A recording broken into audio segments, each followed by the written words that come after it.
안녕하세요. 까치살모입니다. 오늘은 많은 분이 궁금해했던 우리나라 항공모함의 조기경보기에 관해서 이야기해볼까 합니다.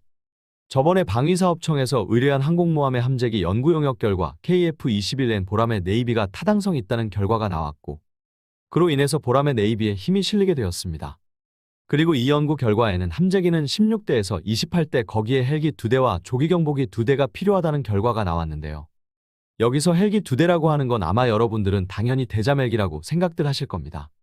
그런데 정확히는 대잠 헬기는 아니고 다목적 헬기입니다. 다목적 헬기란 무엇이냐? 말 그대로입니다. 예를 들자면 항모에서 함재기가 이착함하기 전에 항모에서 한 대의 헬기가 이함에서 공중에서 대기하게 됩니다. 그 이유는 함재기가 이착함에 실패해서 바다에 빠지면 조종사의 긴급 구조에 투입되기 위해서입니다. 그래서 이 2대는 절대로 대잠 헬기는 아니고 말 그대로 다목적 헬기입니다. 그리고 조기경보기도 2대가 필요하다는 이야기도 있었는데요. 우선은 이번에 연구 용역 결과에서는 항모의 크기는 5만 톤급에, 거기에 함재기의 이함 방식은 사출 방식이 적합하다는 결과가 나왔죠. 솔직히 이 연구 용역 결과는 절대로 강제성은 없으나 문제는 이건 해군도 원하던 바이고, 당연하지만 해군이 항모에 대한 추가 예산을 타낼 수 있는 명분도 되기 때문에 아마 실제로도 일이 추진될 겁니다. 그런데 이 정도의 항공모함이면 조기경보기로 어떤 걸 운용할 수 있을까요? 당연히 미국의 E-2D 조기경보기도 운용할 수 있습니다. 그 자존심이 강하고 자주국방을 주장하는 프랑스조차도 자신들의 항공모함인 샤를 드골의 조기경보기만은 미국의 E-2C를 운용하고 있을 정도이니 아마 많은 분들은 이 조기경보기 2대가 당연히 E-2D가 될 거라고 생각들을 하실 겁니다. 실제로 일본 같은 경우에는 자신들의 이즈모급 항공모함의 조기경보기로 육상에서 발진하는 E-2D를 운용할 계획일 정도로 이 기체는 바다의 하늘에서 절대적 능력을 가지고 있습니다.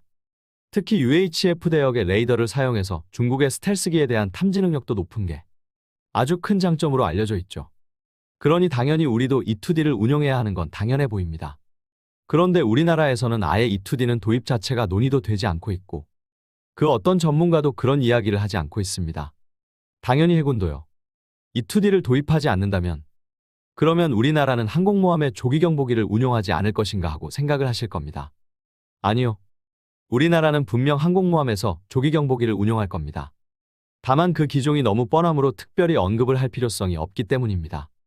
현재 항공모함의 조기경보기는 아직은 특별히 본격 사업화도 되어 있지 않고, 당연하지만 그 도입이나 개발 일정도 나와 있지 않습니다. 그런데도 그 기종은 너무 뻔한 상태입니다. 그럼 우리나라 항모의 조기경보기는 뭐가 될까요? 우리나라 항모의 조기경보기는 수리온입니다. 내 국산 헬기인 수리온 헬기. 아니, 정확히는 마리논이겠죠. 아마 많은 분이 이 이야기를 듣고 실망하실 것이고 현실을 부정하려 할 것입니다. 절대로 마리논은 아니라고 주장하는 분들도 분명히 있을 거예요. 그러니 당연히 우리나라의 항모 조기경보기로 마리논이 될 수밖에 없는 이유를 제가 설명을 해드려야겠죠. 우선 우리가 E-2D를 도입하지 못하는 이유를 설명하자면 가장 중요한 이유는 합동교전 능력 때문입니다. 미국의 CEC 같은 합동교전 능력이요.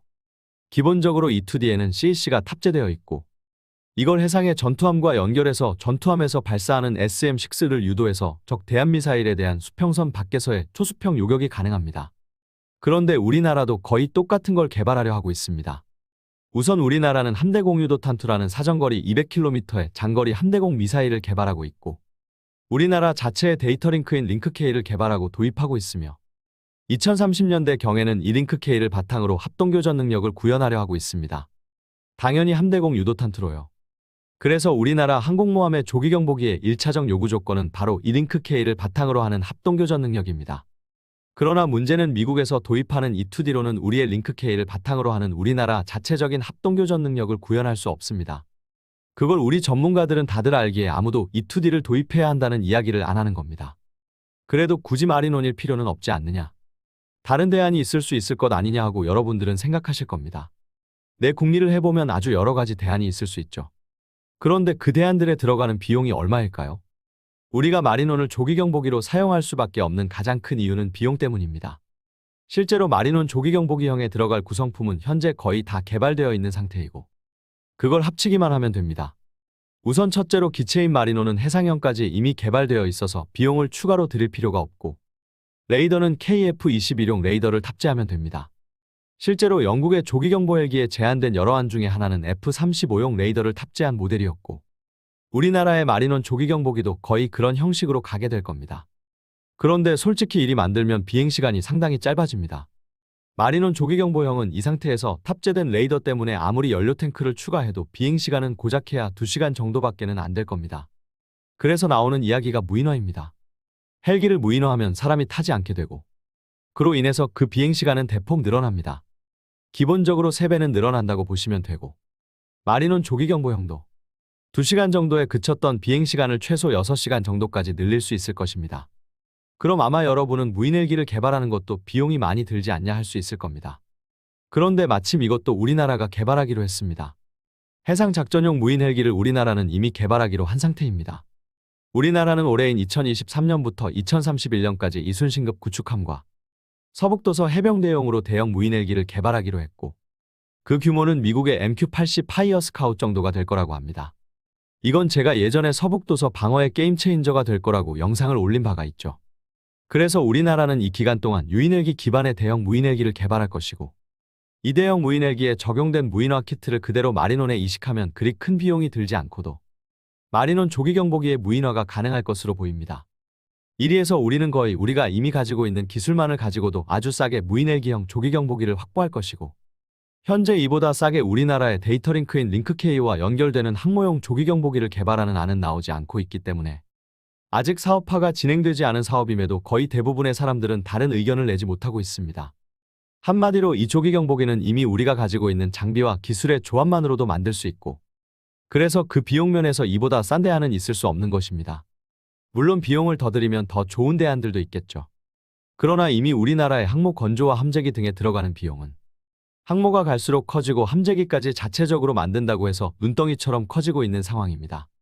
여기에 조기경보기에까지 대규모 예산을 투자한다는 건 거의 불가능하고 이번에 연구 용역 결과에도 항모에 필요한 조기경보기는 2대라고 했고 육상에 대기하는 예비기체까지 다 해도 6대 정도 많아야 10대가 넘지 않을 조기경보기에 막대한 투자를 할 수도 없는 상황입니다.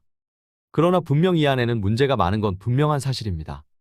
물론 무인화를 통해서 E2D와 동등한 비행시간을 확보할 수 있겠지만 우선 탑재되는 KF-21용 레이더의 탐지거리도 짧고 마리논의 모체인 수리온의 최대 상승고도가 4km 정도에 불과하기 때문에 조기경보기의 장점인 높은 고도에서 아래를 본다는 장점도 살릴 수 없습니다. 그러나 분명한 건 이 마리논 조기경보기와 함대공 유도탄투를 활용한 초수평 요격 능력은 우리 함대와의 합동 교전 능력을 구현할 수 없는 E2D보다는 우리 함대와 항모의 생존성을 비약적으로 높여줄 것입니다. 그리고 적의 아음속 대한미사일은 물론 초음속, 심지어 극초음속 대한미사일에 대한 방어에도 엄청난 장점을 가지기 때문에 절대로 E2D로는 구현이 불가능합니다. 그리고 우리 항모에는 무인기는 이 조기경보 헬기만 들어가는 게 아니기 때문에 좀 더 먼 외곽에 대한 조기경보는 바로 항모에 탑재되어 있는 다른 무인기로 할 수 있으므로 마리논 조기경보기의 단점도 어느 정도는 커버할 수 있을 거라고 저는 봅니다. 솔직히 이 문제는 누구나 말하지 않아도 결과가 뻔하기 때문에 오히려 별로 거론이 안 되는 이야기라고 할 수 있을 겁니다. 물론 이 결과에 많은 분이 실망을 하시겠지만 현재로서는 이게 최선이라는 건 그 누구도 부인할 수 없습니다. 이상 영상 봐주셔서 감사합니다.